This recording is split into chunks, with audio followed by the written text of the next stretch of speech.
Fala pessoal, bem-vindos ao Indoxon Pod de hoje. Hoje nós vamos falar um pouco de cultura, um pouco de cinema, um pouco de teatro e aí, né, de vida de influencer, né? Como é que será que é isso, né? Essa galerinha mais jovem curte muito, então nós vamos falar com quem entende de verdade, né? Manuela Brigagão, minha querida, como é que você está? Tudo bem? Tudo bem. Tudo bom, gente? Eu sou Manuela Brigagão. Um prazer estar aqui hoje no podcast do Claude, que é maravilhoso, né? Adoro muito trabalhar com ele. Então, vamos falar um pouquinho, né, sobre esse ramo que eu, né, estou nele. É maravilhoso, gosto bastante. Isso, né? E a galerinha hoje mais jovem, né, curte bastante, né? Quer saber como é que eu faço, como que funciona, né? E é um mundo difícil também, né, Manu? Sim. É um mundo complicado, né? Você tem que se dedicar bastante ou simplesmente cai na vida e vamos que vamos e funciona? Eu acho que é mais a primeira opção, tem que se dedicar bastante. Né? Porque primeiro que quando você faz esse negócio de atriz, influencer também, você é contratado. Uhum. Então você é contratado e eles não querem um funcionário que não tenha dedicação. Então você tem que se dedicar, não é uma coisa assim que, caiu na minha vida, olha, hoje eu sou atriz, hoje eu faço isso, faço aquilo e é algo natural. Acaba até sendo, sabe, uma coisa bem natural de se fazer, mas tem que se dedicar para aquele tão natural. Tipo, vou dar um exemplo. Eles mandam o roteiro. Se eu tenho o roteiro, eu tenho que entender o roteiro. Isso é uma coisa que a gente aprende muito no teatro, né? Uhum. Porque dedicação é uma coisa que eu digo também, porque a gente faz muitas coisas. Eu tô fazendo vários projetos, um atrás do outro. É que as pessoas não veem, porque às vezes a gente não pode divulgar uma coisa fica mais secreto, né? Tem coisa que tem um momento certo de se ir ao ar, né? De se divulgar, mas a gente tá fazendo um trabalho atrás do outro. Então a gente tem que se organizar. A gente tem uma agenda, a gente vai organizando nossos horários. Tem o horário de estudo, o horário do teatro, o horário do audiovisual, o horário de tudo. Da influencer. E é isso, a gente vai se organizando e vai fazendo, mas tem que se dedicar para cada um deles. E vou dar um exemplo, no teatro, sobre o assunto do roteiro, a gente aprende que a gente tem que ler o roteiro, a gente tem que pegar o roteiro, cada parte dele, entender o roteiro, pra gente entender o que a gente tá se propondo a fazer ali. Porque eu vou pegar um personagem e eu tenho que conhecer o personagem. O que esse personagem me mostra, o que esse personagem é. Por que ele é assim hoje, por que ele fez isso, por que ele vai fazer isso, por que ele tá fazendo isso. A gente tem que entender tudo isso pra gente poder entrar na vida desse personagem, porque a gente vai viver uma outra vida, a gente vai ser uma outra pessoa. E isso requer muita dedicação, muito esforço. Bastante, né? Bastante. Porque no cinema a gente costuma dizer muito que existe uma grande diferença entre interpretar um personagem e incorporar o personagem. Tem pessoas que interpretam, você pega o roteiro e bate ali, você, né, vamos dizer assim, se passa o personagem, aí a pessoa fala, nossa, não foi tão convincente. Mas quando você incorpora o personagem, você traz ele pra você, é uma coisa diferente, né? Sim. Eu acho que dificulta também bastante às vezes, né? Porque você tem dois trabalhos, e às vezes um personagem é totalmente diferente do outro, né? Ele pega dois polos diferentes, como é que é isso? É muito louco, né? Porque você tá fazendo uma coisa completamente diferente do que você tava fazendo antes. Por exemplo, eu tenho uma personagem, que ela é a Nix, e ela é uma personagem, ela é muito mais animada, ela é muito mais espontânea, ela faz as coisas que dá na lata, sabe? Eu digo que ela é mais impulsiva, digamos assim. Tipo, tem que fazer isso? Então eu vou lá e vou fazer. Ela é mais assim. E eu tenho um outro personagem que ele é do teatro. Ele não é... Ele já muda até o ramo. Muda até o ramo, né? É audiovisual, o outro é do teatro. E eles são personagens completamente diferentes, que é a Nix. E eu tenho um outro personagem que o nome dele é Busco, que é da minha peça de teatro. E daí já muda, que ele é um... Ele é mais homem. Ele é um homem, né? O Busco. E ele também é completamente o oposto do Nix. Ele é aquele personagem que ele quer seguir uma linha reta. E que ele é muito certinho, porque ele tem um emprego dele, ele vive pelo emprego dele, ele fica tipo, não, tem que fazer isso aqui certinho. E ele segue a linha, ele é muito de seguir regra, ele tem as regras na cabeça dele e ele não sai dessas regras. A Nix, ela já é completamente mais espontânea. Então você vê que são personagens de polos totalmente diferentes, completamente opostos. E eu faço o estudo desses dois personagens. Quando eu tô na Nix, eu sou a Nix. Quando eu tô no Busco, eu sou o Busco. Então tem um jeito assim, tem até um jeito assim de se impor, porque o Busco, a Nix, ela, apesar dela ser espontânea e ela ser tudo isso, uma coisa que eu também vejo diferente é que ela também é muito poderosa, ela tem aqueles poderes dela e ela se impõe ali para aquilo que ela tá fazendo. E ela é bem certa quando ela tá usando os poderes dela, apesar dela ser espontânea. O Busco não. O Busco, ele tenta ser o certinho, mas ele é muito atrapalhado. E ele não consegue ser o certinho. Eu até vejo muito do Visconde nele, sabe? O Visconde Sabugosa. Sim, tipo, ser meio caricato, fica tipo, o que aconteceu? E fica apavoradão, assim. Fica meio apavorado quando ele não consegue ser aquilo que ele precisa ser. A Nix não. ela é espontânea, mas ela é aquilo que ela é. O Busco não. Ele é certo e não é aquilo que ele tem que ser. Um ponto, assim, né, que eu tô percebendo, assim, o Busco, ele é um humano comum, né? Ele é. Ele só tem um instinto ali que tá seguindo. Sim. Agora, a Nix, ela já mexe com magia, com poderes, com forças, assim. Sim. E aí, na hora de gravar, né, você, tipo assim, não tem nada, você não vê nada, você tem que trabalhar a sua mente. Sim. Isso não é diferente, não mexe um pouco a cabeça, você viajar, vamos dizer assim. Porque daí a pessoa fala, vamos dar uma viajada. Porque você não vê o poder, você não sabe, você tem que simplesmente incorporar aquilo e fingir que está acontecendo, para na hora que for colocado os efeitos especiais ser realista. Sim, eu já sou uma pessoa meio viajada, assim. Então fazer a hora lá, Nix, não foi muito complicado, mas é muito estranho você pensar. Eu acho que é uma coisa assim, que você tem que ver ali. Não tem que só imaginar, porque se eu for imaginar que eu tô fazendo poder, eu vou fazer assim. Pronto, poder, aqui, poder aqui. Não, eu tenho que sentir que eu sou muito poderosa, que eu tô sentindo que eu tenho muito poder. Daí você tem que incorporar tudo isso, tipo, não vou fazer um poder assim.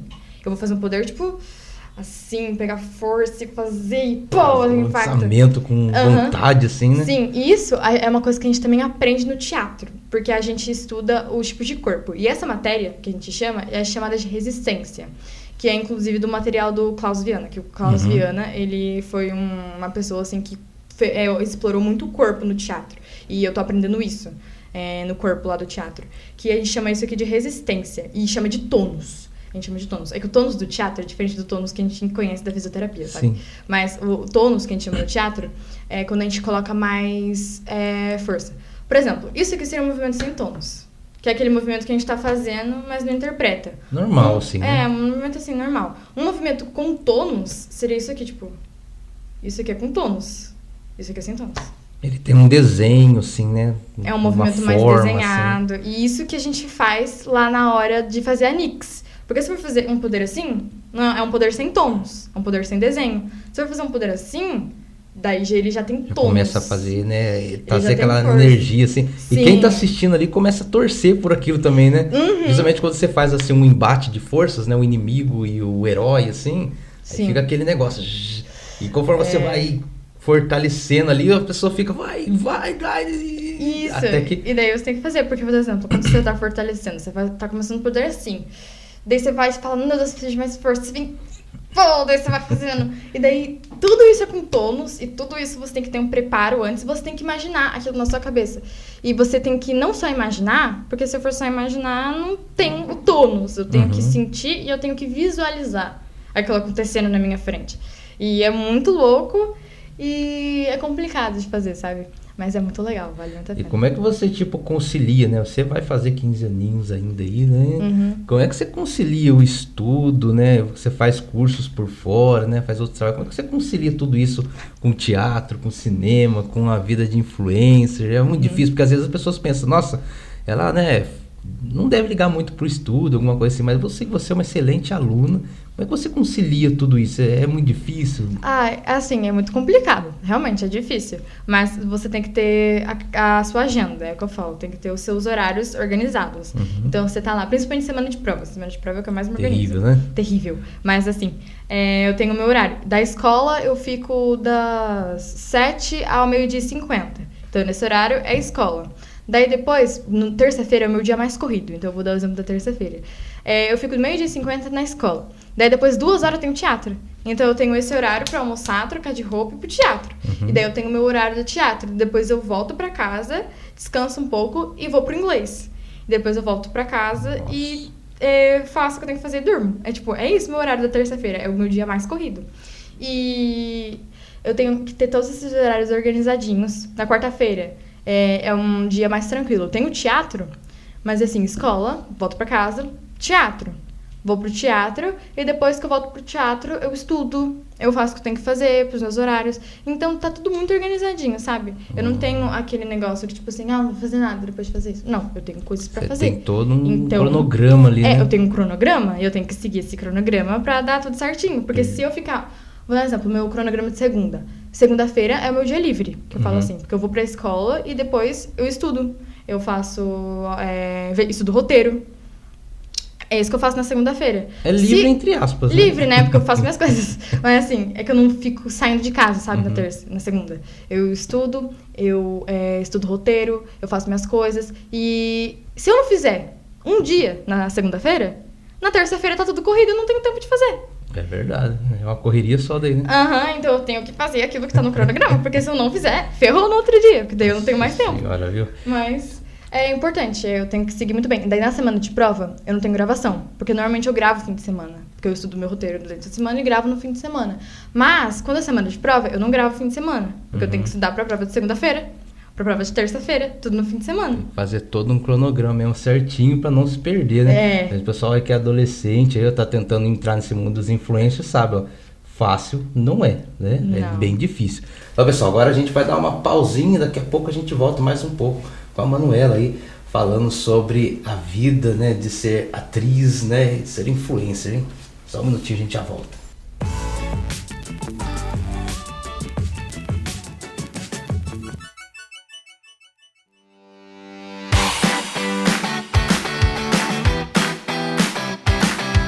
Gamowi Produções Audiovisual. Foto, filmagem, arte final, efeitos especiais, pós-produção em vídeo e imagem, arte e design para redes sociais, feed personalizado e story animado. Gamowi Produções Audiovisual, seu projeto em boas mãos. Visite nossas redes.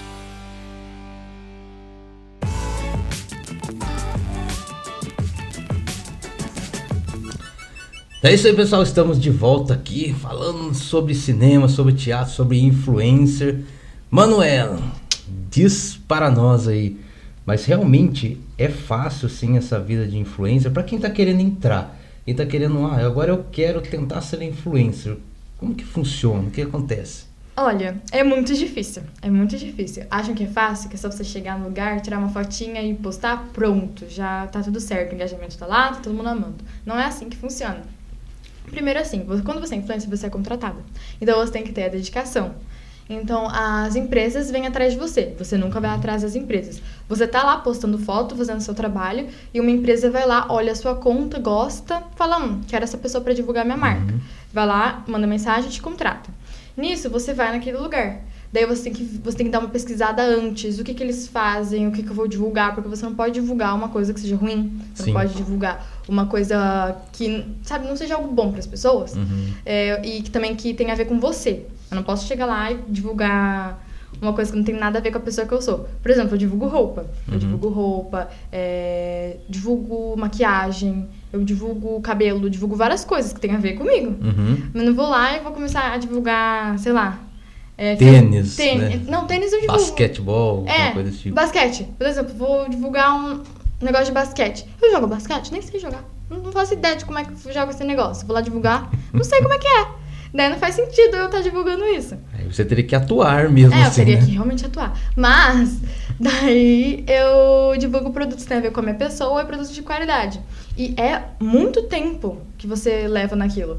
A gente é contratada do shopping. Então, uma vez a gente foi lá pra divulgar as coisas de volta às aulas. A gente divulgou 8 lojas. A gente ficou o dia inteiro gravando vídeo. Mas o dia inteiro, assim, 10 horas gravando. Então, é um trabalho árduo ali que você faz, fica gravando. E daí você vai divulgar roupa. Você tira 50 fotos pra ficar uma boa e você postar. E daí você seleciona essa foto. Daí na hora de postar, você tem que ver uma legenda que tem a ver com a foto. Daí você tem que ver as hashtags certas. Você tem que marcar as pessoas certas. Você tem que postar no horário certo pra ter engajamento. Pra poder chegar nas pessoas certas. E é assim que você tem que fazer. É todo um processo assim de seleção que a gente tem que fazer antes. Primeiro a gente seleciona se aquela parceria é boa pra gente, se é um produto bom, se é um produto que tem a ver com a gente pra gente divulgar. A gente vai no lugar, grava um monte de vídeo, posta um monte de foto. A gente seleciona quais serão as melhores fotos. Depois a gente seleciona a legenda, seleciona a hashtag, seleciona o horário e posta. Então... É todo um processo dificultoso pra poder postar uma foto. Uma foto, né? Quase tipo assim, como você fazer uma novela, assim, né? Você leva o dia inteiro gravando, semanas, e vira madrugada, você fazer um filme, por exemplo, você repete a cena, aí não ficou bom, você faz de novo, aí olha a cara, não tá certo, faz outra vez. É muito difícil, né? Quase como fazer um filme, né? E o que você falou da qualidade, né? Do que você precisa estar ofertando, né? Do que você está oferecendo também para o público, esse cuidado com o seu nome também é fundamental, né? Porque se você divulgar uma coisa que não é boa, você também, né? O seu nome também não fica bom depois, né? Como uma pessoa, a gente fala assim, hoje nas grandes redes, né? Televisão e tal, hoje você vira figurinista aí numa grande rede de televisão aí, daqui a pouco você não consegue mais nada, entendeu? Porque figurinista é figurinista, entendeu? Sim. Então você tem que entrar com firmeza, né? Como ator mesmo, brigar por aquilo, entrar, porque às vezes o pessoal fica lá assim e fala, nossa, eu tô aqui nessa rede. E, na verdade, a gente que trabalha no meio, a gente sabe que não é bem assim. Hoje em dia conta muita qualidade, o talento. Às vezes você tá numa série lá na cidadezinha lá do sul, lá, e de repente os caras te acham, fala assim, nossa, essa série aqui, quem que é essa pessoa? Eu quero ela. E às vezes você tá correndo ali atrás, fazendo figurinista ali, e os caras deixa levar, entendeu? É legalzinho, mas não tá vendo seu talento. Não tá vendo? O figurinista não tem direito a nada, você praticamente não mostra nada, não fala. Então, como é que você vai mostrar o que você tem, sua capacidade, sua competência, né, seu profissionalismo? Agora, quando você está enganjado em um trabalho que você exige isso de você, muitas vezes exige expressão, né, exige sentimento, exige impulso, garra, né, como você diz, expressão, né, isso muda tudo, né, e acho que praticamente no mundo dos influencers, então é praticamente a mesma coisa, né? Basicamente é a mesma coisa, você tem que se dedicar naquilo, porque se você não se dedicar também, na hora que você for postar um negócio, as pessoas vão ver que nada a ver, que não faz sentido, principalmente quando você falou daquele produto de manchar seu nome. Por exemplo, você divulga um produto, falando que ele é muito bom, que ele é maravilhoso, tudo aqueles negócios marqueteiros, né? Vamos divulgar. Bem é marketing. É muito bom o produto. A pessoa fala, ela me indicou, será que é bom? Vou comprar. A pessoa compra e é um negócio horrível. Vou dar um exemplo. Tem uma... Eu ia até dar um exemplo aqui de uma base. A minha mulher divulgou uma base. E daí a pessoa foi lá e passou essa base e deixou a pele horrível.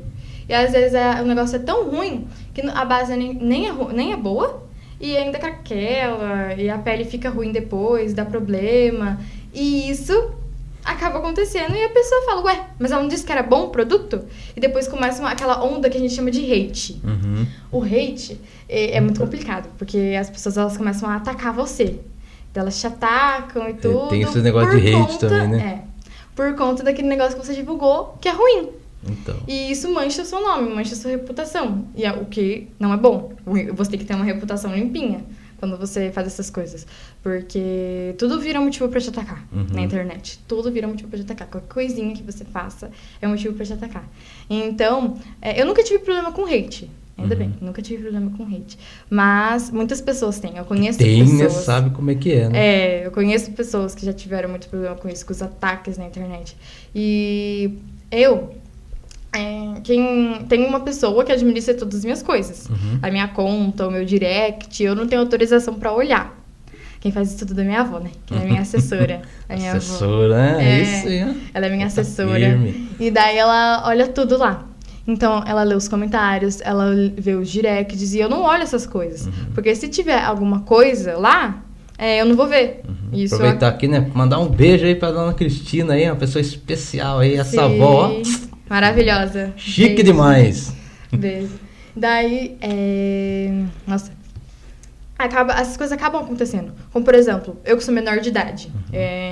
É muito importante a gente preservar a saúde mental, né? Claro. É muito importante. Não só porque eu sou menor de idade, mas as pessoas de maior idade também. É muito importante preservar a saúde mental. E os ataques cibernéticos, o cyberbullying, o hate, que a gente chama, eles acabam afetando a gente. Porque a gente acaba depois pensando, nossa, mas naquela foto a pessoa falou que tava isso, e acaba enxergando defeito em nós mesmos. Sim. E acaba sendo ruim. E além dos ataques, a aparência, a personalidade, tudo, tem também os pedófilos. Digo isso com menor de idade. Que eles acabam aparecendo.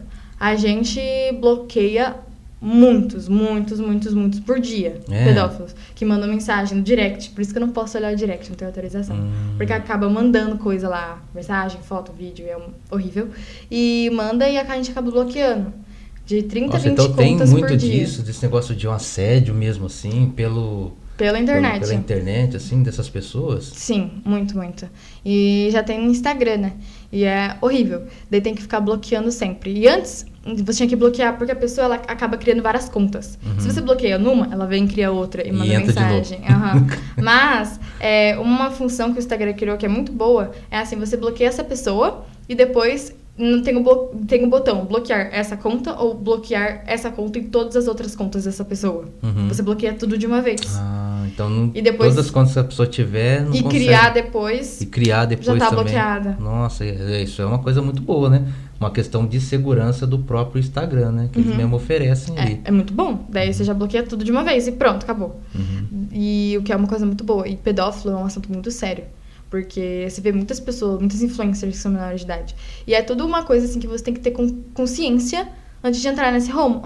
Porque não é só no mundo das influencers, mas no ramo da atuação também. Sim. Inclusive, eu já vivenciei uma situação dessa de um pedófilo mandando mensagem, oferecendo trabalho, oferecendo, tipo, eu vou fazer uma série, vou te mandar o roteiro, você vem, a gente grava tudo certinho, e depois você vai pesquisar a pessoa, porque é muito importante, gente, se você aceitar um trabalho assim que apareceu do nada, você pesquisar sobre a pessoa. Você pesquisar sobre a pessoa e você vê todo um histórico ali de estupro, de pedofilia, de tudo. Você vê que não tem nada a ver com aquilo que tá falando, né? E você vê, assim, várias pessoas, vários relatos delas tendo sofrido a mesma coisa, de, tipo, ter recebido uma oferta, assim como você, e ter passado por uma situação ruim depois, de processo, de estupro, qualquer coisa, e de assédio. E isso é muito ruim. Então, não é só no ramo de influenciadora, mas também no ramo de atuação. Acho que toda essa parte, né, que você tem, né, o mundo business, vamos dizer assim, né? Acho que tudo isso tem, né? Porque você se expõe, Sim. né? E aí você tá, tipo, vulnerável a esse tipo de crime, né? Esse tipo de pessoas aí que não deveriam nem existir, né? A gente acaba se expondo muito. E essa é uma coisa que você tem que ter consciência antes de entrar nesse ramo, sabe? É bom, é legal. É legal, você já começa a ter meio um tipo de autonomia antes, sabe? De tipo, comecei a trabalhar, eu já recebo, eu já ganho dinheiro. Então eu já tenho um tipo de autonomia, sabe? Eu com 14 anos, eu já recebo. Então eu já levei, inclusive, minha avó pra comer. Que ela é minha assessora, né? Aquele então, lanchão, assim, aquela pizza do final de semana. Daí foi muito bom, porque eu lembro que eu tinha acabado de sair, né? De um outro trabalho como influencer e de dar unhas cariocas, né, que eu te fazia. E daí tinha um McDonald's lá perto, eu falei, vó, quer comer? Eu pago. É uma coisa muito boa, né? Você ter aquela autonomia de você mesmo chegar, não, eu estou pagando. Eu pago pra você, né? Eu pago. Daí a gente sentou lá e eu que paguei mesmo. A gente comeu e eu paguei. Que chique, olha só, esse é o exemplo, né, de quem se dedica não só ao mundo, né, da influência, o mundo do trabalho, mas também ao estudo, né, ao conhecimento. Isso é muito importante, né? Sim. Então, pessoal, agora a gente vai dar uma pausinha, daqui a pouco a gente volta mais um pouco com a Manuela aí, falando sobre a vida, né, de ser atriz, né, de ser influencer, hein? Só um minutinho, a gente já volta.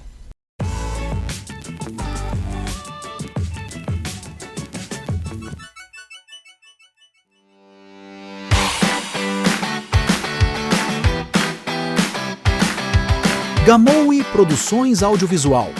Foto, filmagem, arte final, efeitos especiais, pós-produção em vídeo e imagem, arte e design para redes sociais, feed personalizado e story animado. Gamowi Produções Audiovisual, seu projeto em boas mãos. Visite nossas redes.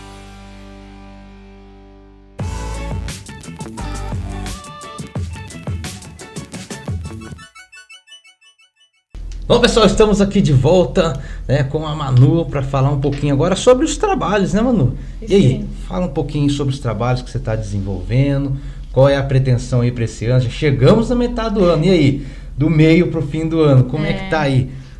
Eu tenho muitos trabalhos, né, que eu tinha feito antes. Então, eu já participei de 2 documentários, todos pela Lei Paulo Gustavo. Um da Jacira Manara, Uma Voz Esquecida, que é uma cantora taubatiana. Outro, né, que eu vou gravar agora, da Joaninha, que ela também é taubatiana, ela era uma aviadora. Então a gente vai gravar esses documentários honrando a memória delas, né? Principalmente da Joaninha, que é o centenário dela. Sim, centenário, né, cara? Então é muito importante, tá sendo uma honra estar participando desses projetos. Também tem outros, websérie. Nossa, é chique. Astron, muito bom. A de ação tá sendo uma experiência nova pra mim. Tá gravando uma websérie de ação que é completamente diferente. Daí que eu tenho que usar aquilo que eu falei, né? Do tônus. Então, tá sendo muito legal. Eu tô gostando muito. Tem outros projetos também pro final do ano. O Sítio do Pica-Pau Amarelo, que ainda tá em finalização de gravação. Tá finalizando também, sim, né? Sim, estamos finalizando. E além desses projetos do audiovisual, o da Loira do Banheiro em Taubaté também, né? Muitos projetos, pra você ter uma noção. São vários projetos e a gente acaba não divulgando todos, né? Acabam ficando mais no off ali, que não é horário de divulgar. Mas a gente faz um projeto atrás do outro. E depois desses projetos no audiovisual, eu e o meu grupo de teatro estamos produzindo uma peça que vai ser apresentada no Festfego, que é o Festival de Teatro da Fego Camargo, que acontece todo fim do ano. Esse ano vai acontecer lá para a última semana de setembro, e é onde todas as turmas, né, do teatro competem entre si ali, mostram o que eles produziram para as peças e acabam competindo a vários prêmios. E daí a minha turma, o meu grupo, a gente está produzindo uma peça, assim, maravilhosa, e a gente está pegando várias referências muito legais. A nossa peça é uma peça muito humana, que ela é muito psicológica, fala muito dos sentimentos humanos, do que as pessoas são, dos medos, tudo. E a nossa peça, a gente tá meio que pegando, assim, referência Divertidamente. Tá no cinema, né? Meu filho tá louco pra assistir esse negócio aí. A gente acabou pegando a referência antes, né? Então a nossa peça é muito Divertidamente, com uma vibe circense. A nossa peça, ela é toda um conjunto, circense, né? Muito legal. Então. Barroca. A gente tá pegando tudo isso e fazendo, assim, sentimentos humanos, o que as pessoas realmente são. Contanto que o meu personagem, o Busco, ele é racional. E aquele negócio lá de seguir, ter que seguir aquela linha e não desviar. Ele é o personagem racional. E o nome da peça, assim, é o Cadarço Laranja. Você olha o nome desse e você pensa, nossa, o que é isso? Infantil? É um que cadarço será que laranja fala? mesmo? É um objeto, né? Uma coisa material. Mas do que eles estão querendo dizer com o cadarço laranja? E ao decorrer da peça, você descobre o que um fio acaba fazendo na sua vida. E você, assim, vê nessa peça sentimentos humanos, coisas que você mesmo tem e você acaba percebendo lá. E é o meu eu humano, a gente chama a nossa peça. Então, maravilhoso o que a gente tá produzindo e eu tô muito animada pra mostrar essa peça. Então tem muita coisa, apresentar. Né? É bom a gente ficar ligado, então, aí nas redes sociais da Manu, porque tem muita coisa, muita novidade ainda vai rolar, né? Começando aí, né, nesse mês agora, né? Daqui a pouco já tem aí lançamento de websérie, já tem aí umas coisas legais para estar acompanhando, né? E também um curta-metragem que eu fiz com o meu parceiro Jefferson Mione, o curta-metragem Espinhos e Flores, que eu fiz uma participação lá, maravilhoso, quase esqueci de falar, mas é incrível.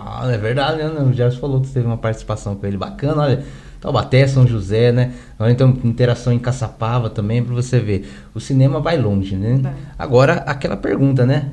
Existe incentivo para esse tipo de trabalho? Como você vê essa situação aí? A gente tem aquelas leis, né? Que é aquela que você apresenta o seu projeto e eles acabam te ajudando. Um exemplo delas é a Lei Paulo Gustavo. Que isso sim dá um incentivo à cultura, um incentivo ao cinema, à produção. Não só ao cinema, mas produção teatral também. Então essas leis eu acho que realmente incentivam se você for apresentar. Mas se a gente for falar em um incentivo à cultura no quesito prefeitura, vou dar um exemplo aqui da cidade de Taubaté. A gente vê que não tem incentivo. Não existe nada. Não existe nenhum incentivo à cultura aqui. A cultura é aquilo que a gente fala, né? Se tá sem dinheiro, qual é o primeiro lugar que eles vão tirar? Secretaria de Cultura. Primeiro lugar que eles vão tirar dinheiro de lá. E é aquela coisa, né? Que a cultura sempre vai sendo deixada de escanteio. Eles vão acabar focando em outras coisas e cadê a cultura? Tá lá, de largada. Isso é muito ruim para nós artistas. Sim. Porque se a gente não tem um incentivo da nossa própria cidade, nós, artistas de Taubaté, né, por exemplo, nós não temos um incentivo da nossa própria cidade. E aí? Como que funciona, Como que a gente vai fazer? Você tem ali um sistema que poderia, né? A própria Câmara Municipal, né? Os próprios vereadores poderiam votar, né? Um projeto, né? Colocar uma lei de incentivo à cultura municipal, né? Para poder estar ajudando os artistas da cidade. Nós já conversamos aqui antes no Indoxon Pod, né? Você vai ter, por exemplo, aí um show, um evento com músicos, não contrata músico de fora, contrata os músicos daqui, contrata os artistas de casa, né? E você fala, por exemplo, ali de uma situação do Sítio Pica-Pau Amarelo, que você acabou de falar, né? Uma coisa tão bonita, né? Até Nosso amigo, o grande diretor Dimas, um beijo pra você, Dimas, cara muito querido, né? Muito querido meu também, conhecido. Fez um trabalho incrível com os personagens do sítio, só com atores profissionais, um negócio de ponta, e você vê que a cidade não tem onde acolher essas pessoas. O próprio sítio do Pica-Pau Amarelo tá abandonado. E uma coisa que... Tá triste. Até o Itaim, nós perdemos o Itaim. Sim, e é absurdo você pensar, porque assim, o sítio do Pica-Pau Amarelo, quem que criou o sítio do Pica-Pau Amarelo? Monteiro Lobato. Sim. Monteiro Lobato é da onde? De Taubaté. A cidade que mais deveria estar apoiando esse projeto para uma produção audiovisual, uma série de 10 episódios do sítio do Pica-Pau Amarelo, quem que deveria estar apoiando mais esse projeto é a prefeitura. A prefeitura que pensa, nossa, em memória de Monteiro Lobato, um artista assim tão grande, tão importante de Taubaté. Sim. Tem adaptação dos livros do sítio do Pica-Pau Amarelo até em russo. E a gente aqui de Taubaté não dá valor. Incentivo, né? A cultura, né? A história de Taubaté, né? Eles fazem parte não só da cultura, mas da história, né? É fundamental ter esse apoio. Não só de Taubaté, mas do país. O sítio Pica-Pau Amarelo é conhecido nacionalmente. E ao invés das pessoas darem valor ao sítio Pica-Pau Amarelo, elas pensam, né, em cancelar Monteiro Lobato. É isso que elas pensam. E uma obra como o sítio do Pica-Pau Amarelo, que é tão importante, que é tão grande no país e no mundo, os brasileiros e os taubatianos não dão valor a uma obra dessa. Sim. E eu acho isso, sim, um absurdo. E também, eu vou voltando a falar de Taubaté, mas a gente tem na nossa cidade lugares culturais muito bons. Como, por exemplo, nós temos o Centro Cultural, Sim. que, nossa, eles ensinam muitas coisas. Teatro, dança, sapateado, capoeira, tudo cultura, música. E não tem um incentivo ali, uma ajuda que eles dão para aquele lugar. Mesma coisa, Fego Camargo. Uma história que tem cursos, uma escola que tem cursos assim tão bons. Também, teatro, música, audiovisual. Tem, né, um curso de audiovisual lá também, no teatro, que a gente tem inscrição. Sim. Muito legal. Daí tem teatro laboratório, audiovisual, mas também tem artes visuais. Tem uma variedade de curso que você pode fazer na Fego. Você presta teste para entrar. É uma escola extremamente profissional. Os professores são muito profissionais. E o triste disso é que você vê tantos atores, né? Tantos talentos ali na Fego, tantas pessoas como você, que depois de fazer o curso, depois de batalhar tanto, se formar ali, né? Estarem numa linha profissional, vai fazer o que aqui na cidade? Nada. Entendeu? Ou vai para São Paulo para correr atrás de alguma coisa, ou vai para o Rio de Janeiro, Minas Gerais, alguma coisa que ofereça, né, algum trabalho para você. Sim. Porque aqui você não tem. Você tem um carnaval, você tem a festa italiana, o Quiririm, que ajuda os artistas, assim, mas fora isso você não tem, entendeu? E aquilo que você falou, né, de sempre que tem algum evento assim, contratar artistas de fora. E é uma coisa que a gente tem que falar agora, porque é época de eleição, né? Então, assim, época de eleição, então eu espero que agora, né, nessas novas eleições, eles deem valor aos artistas regionais, então, daqui da região. Uma coisa muito importante aqui, né, nós estamos falando aqui, né, de uma artista, né, uma formadora de opinião, né, uma futura eleitora que já está influenciando pessoas aí nesse sentido. Sim. E a gente fala muito, e eu bato muito nessa tecla, Manu, a questão do preparo. Se você não tem vereadores preparados, a Câmara Municipal não funciona, não anda. Sim. Porque você vê vereadores que acreditam, candidatos, né, a vereadores que acreditam que o trabalho do vereador é assistencialismo. É dar cesta básica, é fazer carreto, é cortar grama, é podar árvore. Isso não é trabalho do vereador, isso é trabalho do executivo. Quem executa esses trabalhos é o executivo, né? O gestor, o prefeito, ali a prefeitura que faz. Agora, o legislativo, ele tem que formar leis, fiscalizar o prefeito, é outra coisa, né? Então, tipo assim, quando você tem um monte de pessoas que caem da cama no ano de eleição e fala, você é vereador? Capotou lá assim, você é vereador? Ele chega lá e não sabe o que ele vai fazer. Ele começa, o que nós vamos fazer? Vamos dar nome de rua, vamos fazer moção de aplauso, vamos fazer moção de repúdio, e fica nisso e nós acabamos perdendo. Sim, nossos artistas ficam deixados de lado. Nós temos tantos pontos turísticos em Taubaté, nós temos o museu, nós temos ali o Quiririm, né, que é uma grande área, né, de cultura de Taubaté. Nós temos aqui um cenário cenográfico muito grande, a própria cidade é um cenário cenográfico, entendeu? E a gente não tem o apoio necessário. Né? E uma coisa que eu sempre digo, e vou repetir, porque eu falo toda vez que eu tenho oportunidade, eu digo isso, que Taubaté é uma cidade cheia de artistas. Sim. Cheia de artistas. Não só atuais, né, mas também antigos. Por exemplo, a gente tem Mazzaropi aqui. Mazzaropi de Casa, Monteiro Lobato, a gente tem Cecília Manara, a gente tem muitos artistas. Celi Campeiro, Leve Camargo e por aí vai, né? Mestre Justino. E cadê o valor deles? Ninguém dá valor a eles. Ninguém dá valor. Não dão valor aos artistas que estão se formando agora, não dão valor aos artistas que já tiveram aqui em Taubaté. Né? E cadê o incentivo à cultura aqui em Taubaté? E uma coisa também que eu tenho que falar é que, assim, Taubaté, por conta desses artistas tão grandes que já estiveram aqui, né, na nossa casa, Taubaté tinha potencial para se tornar um dos maiores polos culturais do país. E cinematográfico não só da região. Também, né? Sim, mas do país. Sim. Assim, uma cidade assim que poderia dar tanto valor aos artistas que já estiveram aqui, Monteiro Lobato. Taubaté, legal, cidade da literatura infantil, mas não faz jus ao nome. E você entra em Taubaté e você pensa, nossa, essa cidade é tão abandonada, e tem tanto artista, tanta coisa que poderia ter. Deveriam pegar assim e fazer, então vamos fazer uma cidade que dê valor à cultura, uma cidade cultural. Tudo aqui cultural, uma cidade colorida, uma cidade com sítio Pica-Pau Amarelo, uma cidade que mostre Mazzaropi, uma cidade que mostre projetos, uma cidade que mostre tudo, uma cidade que tenha incentivo. Vamos criar artistas, vamos fazer teatro, vamos fazer audiovisual, fazer um prédio assim, nem que seja lá na CTI que está abandonada. Que o Dimas, inclusive, falou, né, que ele tinha esse projeto na época que ele era secretário de cultura. De lá na CTI, fazer um prédio assim, cada andar um negócio de arte.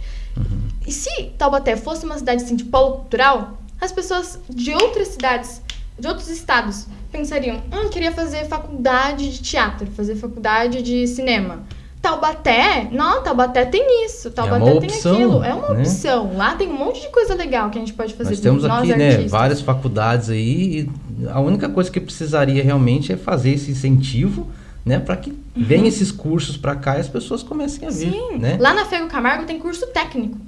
Curso técnico de teatro. Você sai de lá como técnico no teatro. Então pensa, e é um curso profissional. Então você pensa assim, o quanto a Taubaté poderia ser grande no quesito cultura, e não é porque não tem investimento. Não é porque eles deixam cultura de escanteio. E daí Taubaté, que poderia aproveitar, porque nada em Taubaté também é o maioral. Nem saúde, nem educação, nada em Taubaté. Cultura, meio ambiente, nada. Você viu lá, você esteve já também junto ali no Moçota, você viu a diferença do parque com educação ambiental, muito bem cuidado. Em Taubaté todos os parques estão largados. Estão largados. E nada em Taubaté é o maioral, assim. Então eu acho que eles deveriam fazer assim, nós queremos que Taubaté seja uma cidade, assim, que tenha alguma coisa que as pessoas conheçam e falam, meu Deus, Taubaté é muito bom nesse quesito. Então eles pegam o que tem em Taubaté, que a gente não dá valor, mas que poderia ser muito grande, que poderia fazer com que o nome da cidade melhorasse, que fosse conhecido por isso. A gente pensa, no Taubaté não tem isso, não tem aquilo. Nossa, Taubaté tem muitos artistas. Muitos artistas já passaram por aqui. A gente tem Hebe Camargo, rainha da televisão brasileira. A gente tem Mestre Justino. A gente tem Monteiro Lobato. A gente tem esses artistas aqui. Por que a gente não pega e transforma, assim, Taubaté em um polo cultural? Exatamente, né? Pronto, Taubaté seria conhecido por isso e seria a cidade cultural. Esperamos ter pessoas, né, que valorizem a cultura, né? Finalizando aqui, como vocês viram, né, nós temos aqui a Manu, né, já acabei de falar, né, uma grande influencer, uma pessoa formadora de opinião, né, que vai estar aí nas próximas eleições, né, Manu? Vai estar ali, agora não, mas na próxima, ela e companhia, né, o pessoal dela, da idade dela, serão eleitores. Então, tipo assim, toma cuidado, senhores candidatos, toma cuidado, viu? Com esse povinho que tá vindo aqui, ó. Não é um povinho bobão, não. Esperto, que já conhece, estuda e sabe dos seus direitos. Então, ó, fica de olho. Malu, suas considerações finais pra gente poder encerrar. Fala pro público aí, suas redes. Sim. Então, minhas redes sociais é @blog Manuela Brigagão no Instagram. Se você fizer Manuela Brigagão, você já acha, porque Brigagão não é um nome muito comum. Mas queria agradecer a todo mundo que me apoia, aos meus colegas do teatro, da minha turma, a minha avó, minha assessora maravilhosa, a minha família e a todo mundo que sempre me apoia. Meu diretor, meus diretores, Dimas, Claude, que são incríveis, fazem um trabalho muito bom. Agradecer também a Dayana, que ela é incrível. Me ajuda demais, né? Um amorzinho. E tem muitas coisas que eu queria agradecer, muitas coisas que eu queria falar, mas eu acho que nesse momento o teatro, o audiovisual, minha carreira, o influencer, tudo tem sido uma bênção na minha vida e eu tenho criado muitas experiências maravilhosas. E é isso. Muito obrigada a todo mundo que assistiu e é isso aí, gente. Vamos dar valor à cultura. Olha, a gente volta depois uma próxima aí para poder falar mais um pouco. A Manu, quando sair aí a websérie dela aí, nós vamos vir para poder conversar como é que foi isso daí. Tá joia, pessoal? Grande abraço, Manu. Obrigado por sua participação. Obrigada eu pelo convite. E eu agradeço você também que está nos assistindo aí. Um forte abraço a todos e até o próximo Indoxon Pod.